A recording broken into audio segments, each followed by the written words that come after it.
This video is brought to you by Altium 365, where the world designs electronics, and Octopart, the fastest search engine for electronic parts.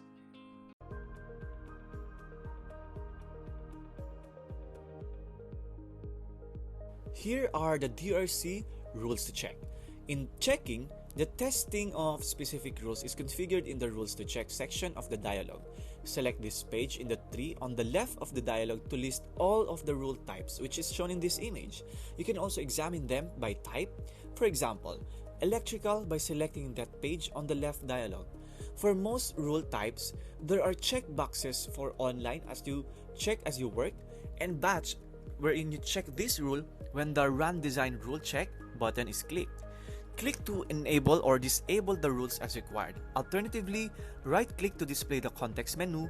This menu allows you to quickly toggle the online and batch settings.